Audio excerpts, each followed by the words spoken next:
நண்பர்கள் அனைவருக்கும் வணக்கம்.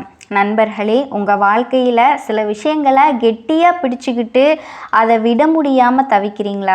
அப்படின்னா அதிலிருந்து வெளியே வந்தால் தான் உங்கள் வாழ்க்கை உண்மையிலேயே சரியாக ஆரம்பிக்கும். கண்டிப்பாக அந்த ஒரு விஷயத்தோட பலன் என்ன அப்படின்னு உங்களுக்கு நிச்சயமாக தெரிஞ்சிருக்கும். நம்ம வாழ்க்கையில் சந்தோஷம் வந்தால் கடவுளே எனக்கு ஏன் இவ்வளோ சந்தோஷம் கொடுக்குறீங்க அப்படின்னு நம்ம யாரும் கேட்க மாட்டோம். ஆனால் ஒரு சின்ன கஷ்டம் வந்தாலே கடவுளே எனக்கு மட்டும் ஏன் இந்த சோதனை அப்படின்னு உடனே கேட்க ஆரம்பிச்சிருவோம். அந்த நேரத்தில் நமக்கு தோன்ற உணர்வுகள் என்ன தெரியுமா?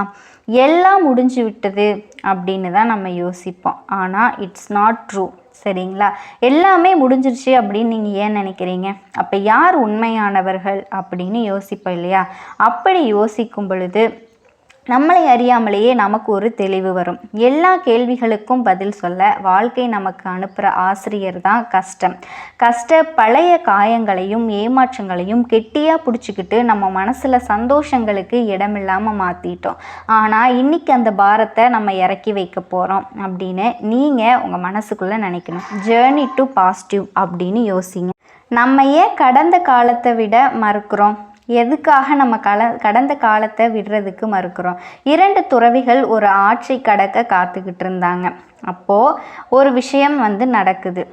என்ன அப்படின்னா, அந்த 2 துறவிகளும் ஆற்றை கடக்க காத்திருக்கும் பொழுது குருவோட நம்ம குருவே நம்ம பெண்களை தொடக்கூடாது அப்படிங்கிறது விதி இல்லையா?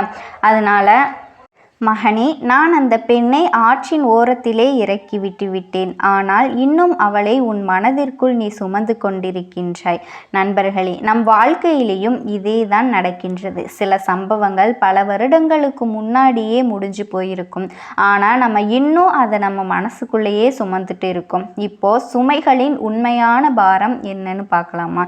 எப்பவுமே சுகமாக வாழ்ந்த மனிதன் ஒரு சின்ன கவலையிலேயே உடைந்துருவான். ஆனால் எப்பவுமே கஷ்டங்களை மட்டும் சந்தித்த ஒருவனின் மனம் அவ்வளவு இலகுவாக உடையாது. ஏன்னா கஷ்டம் அவனை உள்ளிருந்து பலமாக்கிவிடும். இப்போ ஒரு சில நிமிடம் கற்பனை செய்து பாருங்கள்.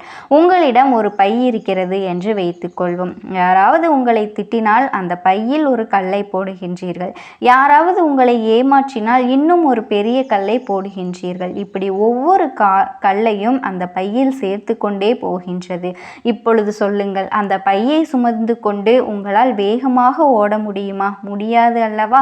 வாழ்க்கையும் அதே மாதிரி தான். மனதில் நிறைய காயங்களையும் கோபங்களையும் ஏமாற்றங்களையும் சுமந்து கொண்டால் நாம் முன்னேற முடியாது.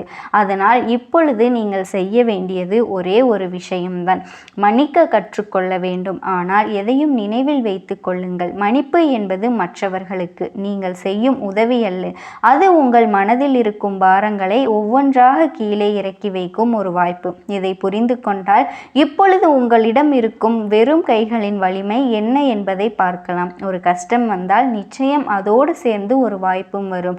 ஆனால் பல நேரங்களில் அந்த வாய்ப்பை கவனிக்காமல் அந்த கவலைகளை நினைத்து அங்கேயே நின்று விடுகின்றோம். சில தோல்விகளும் கஷ்டங்களும் மற்றவர்களை விட நம்மை அதிகமாகவே பாதிக்கும். அது உண்மைதான். ஆனால் அதிலிருந்து நாம் எதையும் கற்றுக்கொள்ளவில்லை என்றால் அதுதான் உண்மையான தோல்வி. ஒரு நிமிடம் யோசித்து பாருங்கள். கடவுள் அல்லது இயற்கை உங்களுக்கு ஒரு புதிய வாய்ப்பு கொடுக்க விரும்புகின்றது என்று வைத்துக்கொள்வோம். ஆனால் உங்களின் கைகளில் ஏற்கனவே பழைய குப்பைகளால் நிறைந்திருந்தால் அந்த புதிய வாய்ப்பை அவர் எங்கே வைக்க முடியும்? இப்பொழுது புரிகின்றதா? அதனால் விட்டுவிடுதல் என்பது எதையாவது இழப்புதல் அல்ல, எதற்கும் அடிமையாகாமல் இருப்பதுதான். காதல் தோல்வியா? அதை ஒரு பாடமாக பாருங்கள். வேலை இழப்பா? அது ஒரு புதிய வாய்ப்பின் ஆரம்பமாக பாருங்கள். நட்பு பிரிவா? அதை நீங்களே கண்டறியும் நேரமாக பாருங்கள். ஏனால் சில நேரங்களில் முன்னேறுவதற்கு நாம் செய்ய வேண்டியது ஒரே ஒரு விஷயம்தான். கடந்த காலத்தை மனதில் சுமந்து கொண்டு வாழ்வதற்கு பதிலாக அதை விட்டுவிட்டு புதிய வாழ்க்கையை தொடங்குவதுதான். உங்களுக்கு புரிந்திருக்கும் என்று நினைக்கிறேன்.